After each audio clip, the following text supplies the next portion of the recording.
Sometimes the most profound thing a man can do as he gets older is to simply stop showing up.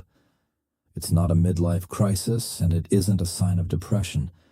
It's a quiet, calculated decision to withdraw from a world that has become too loud, too fake, and too demanding. You reach a point where you realize that your circle hasn't been shrinking.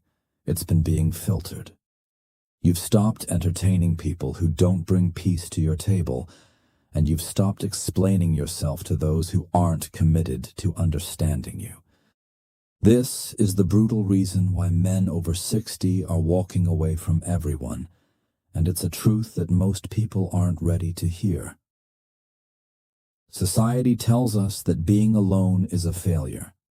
We are conditioned from birth to believe that a successful life is measured by the size of our social circle, the number of invitations we receive, and the warmth of our family gatherings.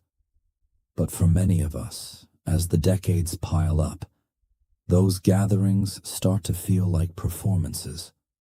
We find ourselves sitting at tables where we have to filter our thoughts, suppress our experiences, and nod along to conversations that have no substance.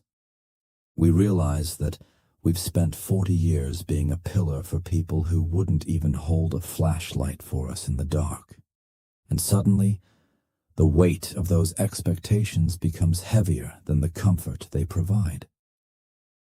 The shift usually starts with a realization about time. When you are 20, time feels infinite. You spend it like a millionaire who thinks the bank account will never run dry. You waste it on toxic arguments, on proving people wrong, and on maintaining friendships that are actually just mutual habits.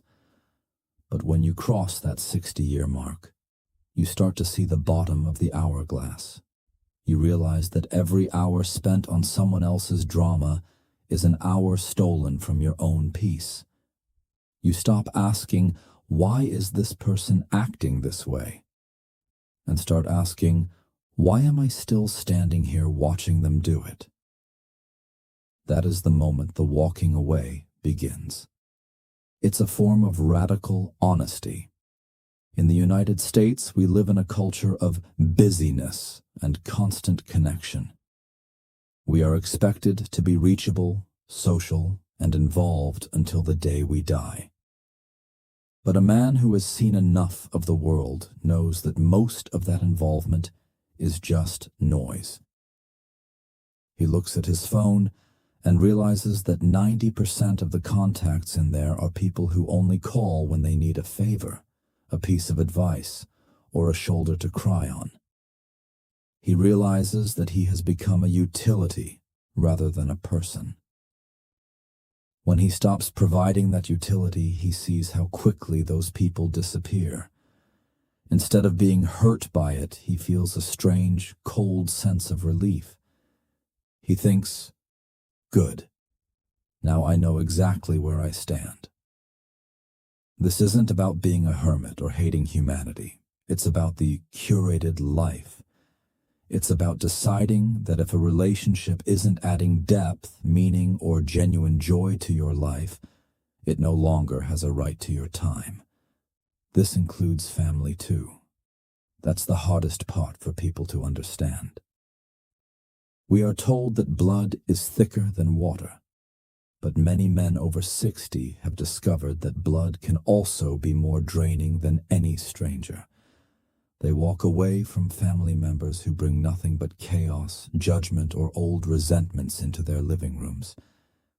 They decide that grandfather, father, or brother are titles that must be earned with respect, not just granted by birth. There is a specific kind of peace that comes when you stop caring if people think you're difficult or antisocial. In fact, there is a secret power in being the man no one can get a hold of. When you stop being available for everyone, you finally become available for yourself. You find yourself sitting on a porch or in a quiet woodshop or just in a chair with a book, and for the first time in your life, the air feels light. You aren't bracing yourself for someone else's crisis. You aren't preparing a defense for an argument you didn't start. You are just existing.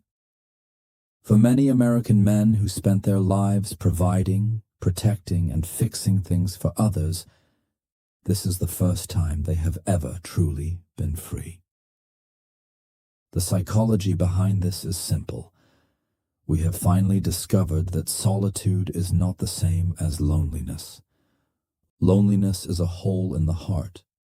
Solitude is a fortress for the soul. A lonely man is waiting for the phone to ring. A man in solitude has turned the phone off. We walk away because we've finally made peace with our own company. We've realized that we are interesting enough, capable enough, and whole enough to exist without the constant validation of a crowd. We've stopped looking for ourselves in the eyes of others because we've finally found ourselves in the mirror. We also walk away because we're tired of the social contract that requires us to pretend. We're tired of the politics, the political correctness, the walking on eggshells, and the constant need to be on. At this stage, we want raw truth, or we want nothing at all. If we can't have a conversation about what actually matters, about legacy, about regret, about the beauty of a sunset or the reality of death, then we'd rather have a conversation with the wind. The superficiality of modern life is exhausting, and we are simply too tired to participate in the charade anymore. People will try to shame you for this. They will call you selfish. They will say you're losing your mind or that you've become hard. Let them. Their judgment is based on their own fear of being alone. They see your detachment as a threat because it reminds them that they are dependent on the crowd for their identity. But you know better. You know that walking away isn't a retreat. It's an advancement. It's moving toward the only thing that actually lasts, your own internal stillness. So, if you're a man over 60 and you find yourself wanting to delete the apps, cancel the plans, and let the bridge burn behind you, don't feel guilty. You aren't losing your mind.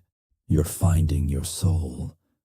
You are finally putting down a backpack full of stones that you were never meant to carry in the first place. The road ahead might be narrower, and there might be fewer people walking beside you, but the view is much clearer. You've traded the noise of the world for the music of your own thoughts. And in the end, that is the only trade that ever mattered. You've realized that being done isn't an ending. It's the beginning of the most authentic chapter of your life. A chapter where you are no longer the supporting character in everyone else's drama, but the undisputed master of your own peace. I want to hear from you. Have you started cutting out the noise? Have you walked away from relationships that no longer serve your peace? Drop a comment below and share your experience. Your words might be the exact permission someone else needs to finally choose themselves. And if this message resonated with you, consider joining our community. We talk about the things most people are too afraid to say out loud, the hard truths about aging, legacy, and finding genuine peace in a chaotic world. Hit the subscribe button and turn on the notifications. It's time we start prioritizing what actually matters. Thank you for watching, and remember, protecting your peace isn't selfish. It's necessary. I'll see you in the next one.